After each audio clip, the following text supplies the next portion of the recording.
लोकशाहीर अण्णाभाऊ साठे यांच्या जयंतीनिमित्त धायरी येथे बहुजन समाज पार्टीच्या वतीनं धायरी ते सारसबाग अशी भव्य दिव्य मिरवणूक उत्साहात काढण्यात आली। सामाजिक ऐक्य, समता आणि परिवर्तनाचा संदेश देणारा या मिरवणुकीत शेकडो कार्यकर्ते आणि नागरिक सहभागी झाले होते।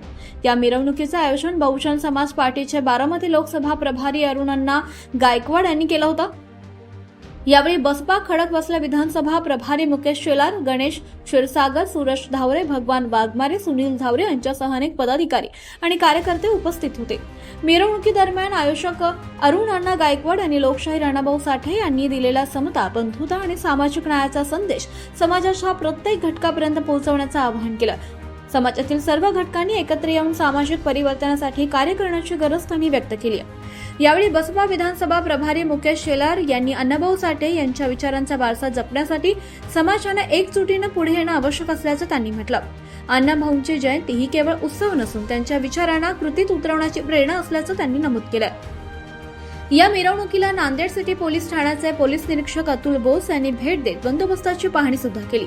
डीजेच्या तालात आणि उत्साहपूर्ण वातावरणात धायरी ते सारसबाग ही मिरवणूक जल्लोषात पार पडली।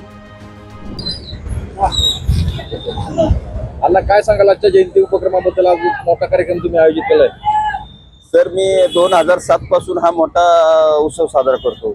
लोकशाहीर अण्णाभाऊ साठे जयंती असेल, छत्रपती शिवाजी महाराज जयंती असेल, डॉक्टर बाबासाहेब आंबेडकर जयंती असेल, हे पारंपरिक सण मी त्या खडकवासला विधानसभेमध्ये मी या ठिकाणी भरवत आहे। आता हे एक 106वी जी जयंती आहे, या निमित्ताने आमचा बहुजन समाज पार्टी ऑल इंडियामध्ये बहुजन समाज पार्टी ही अण्णाभाऊ साठे यांची जयंती साजरा करते। काय कोणते उपक्रम आज आयोजित केले तुम्ही? आज आमचे उपक्रमामध्ये मिरवणूक आहे। इथनं प्रत्येक पारंपरिक पद्धतीने इथनं येनगर चौक ते पार सारसबागापर्यंत आमची ही पारंपरिक मिरवणूक जाते या ठिकाणी। आणि उद्याही तुम्ही काही कार्यक्रम? उद्या बी आमचा फार मोठा कार्यक्रम आहे। या ठिकाणी उद्या आमचे महाराष्ट्राचे प्रतिष्ठाध्यक्ष ॲडव्होकेट सुनील डोंगरे साहेब या ठिकाणी उपस्थित राहणार आहेत। आमच्या महाराष्ट्राची पुरी स्टीम म्हणजे बॉडी या ठिकाणी राहणार आहे। आणि हा आम्ही हर साल आमचा खडकवासला विधानसभा मतदारसंघातले आम्ही हे कार्यकर्ते करतो। साहित्य सत्कार, बुंदी लाडू होतो महाराष्ट्र? हो, उद्या जे आहे ना 5000 लोकांना मोफत जेवण आहे। कुणी बी उद्या हर साल जेवण देतो। आणि जयंतीनिमित्त समाज बांधवाला काय आवाहन करायचं? आता कारण कसं, हे जयंती साजरा केली तर प्रत्येक वाड्या वस्तीने सुद्धा जयंती साजरा झाली पाहिजे लोकशाहीर अण्णाभाऊ साठे। कारण कसं आहे, काही लोकांना अजून अण्णाभाऊ साठे काही माहितीच नाही। आता जरा लोक उत्सवाने ही करायला आहे, जयंती साजरा करायला आहे। नाही तर पहिला मातंग समाज हा पहिला बाहेर पडत नव्हता। आता जय लहुजे म्हणते, जय भीम म्हणायला सुद्धा लागतो। सर्वप्रथमतः सर्व महापुरुषांच्या विचारांना, आचरणाला या ठिकाणी अभिवादन करतो आणि आपल्या सर्व बांधवांना या ठिकाणी लोकशाहीर अण्णाभाऊ साठे जयंतीच्या सर्वप्रथमतः शुभेच्छा देतो। आणि हा खडकवासला विधानसभेतर्फे या ठिकाणी कार्यक्रम आयोजित केलेला आहे। आम्ही दरवर्षी सर्व महापुरुषांच्या या ठिकाणी जयंती साजऱ्या करतो। अरुण अण्णाच्या मार्फत आम्ही त्या जयंती साजऱ्या करत असतो। कारण बहुजन समाज पार्टीचा नाराच आहे, सर्व महापुरुषांच्या सन्मानासाठी बहुजन समाज पार्टी मैदानामध्ये, हा BSPचा नारा आहे। आणि सर्व महापुरुषांना सन्मान करण्यासाठी BSP तात्पर्य आहे, कटिबद्ध आहे आणि त्या पद्धतीने आम्ही कार्यक्रम करत असतो। आज आनंद ह्या गोष्टीचा होतो की स्वतंत्र भारतानंतर सर्वात प्रथम चळवळीची आणि क्रांतीची सुरुवात जर कोणी केली असेल तर लोकशाहीर अण्णाभाऊ साठेंनी केली। कारण 15 ऑगस्ट 1947 रोजी भारत देश स्वतंत्र झाला आणि 16 ऑगस्ट 1947 रोजी दुसऱ्या दिवशी लोकशाहीर अण्णाभाऊ साठेने संसदेवरती मोर्चा नेला होता आणि त्यावेळेस नारा दिला होता, या आझादी झूठी है, देश की जनता नंगी भूकी है। अशा पद्धतीने अण्णाभाऊंनी त्यावेळी चळवळीचं काम सुरू केलं। म्हणजे चळवळीचं अण्णांनी काम खूप अगोदरपासून केलं, पण नारा त्यावेळेस दिला की स्वतंत्र भारतामध्ये सुद्धा अजून आमच्याकडे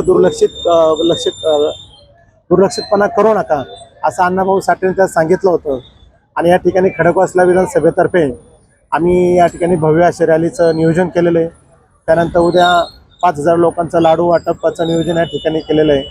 आणि या ठिकाणी समाज बांधवांना मार्गदर्शन करण्यासाठी या ठिकाणी प्रदेश अध्यक्ष सुनीलजी डोंगरे साहेब त्या उद्या या ठिकाणी येऊन, तसेच किरण आल्हाट साहेब, हे सगळे आमची पुणे जिल्हा कमिटी या ठिकाणी येऊन आम्हाला या ठिकाणी मार्गदर्शन करणार आहे, सर्व समाज बांधवांना मार्गदर्शन करणार आहे।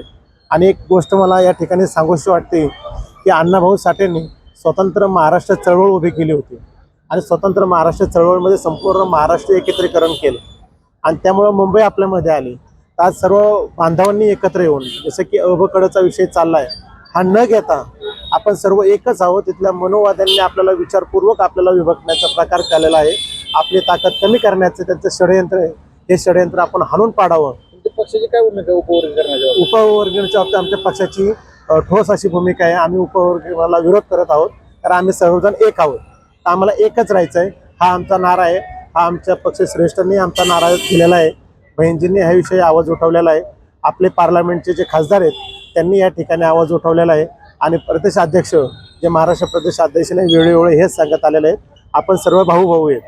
तर हे RSSच्या पिल्लावळांनी जे काही पिल्लू सोडलंय त्याला आपण बळी न पडता आपण सर्वांनी एकत्रित येऊन एकत्रित लढा देऊन आणि जे बाबासाहेबांना अपेक्षित होतं असं स्वतःचं अस्तित्व निर्माण करावं, एवढीच अपेक्षा. साहेब, प्रथमच मोर्चे प्रतिमोर्चे निघाले जातात, काय वाटतं? मोर्चे प्रतिमोर्चे जरी काढले असतील तरी माझी दोन्ही बांधवांना विनंती, कुणीही महापुरुषांबद्दल अपशब्द वापरू नये आणि कुणीही एकमेकावरती टीका करू नये. जे काय असेल ही आपली कायदेशीर लढाई असेल, त्या पद्धतीने आपण आंदोलन करा. जसं अपेक्षित असेल तशा पद्धतीने करा. पण ह्या आंदोलनामध्ये, ह्या मोर्चामध्ये महापुरुषाचा अपमान होता कामा ही एवढीच माझी सर्व दोन्ही बांधवांना विनंती.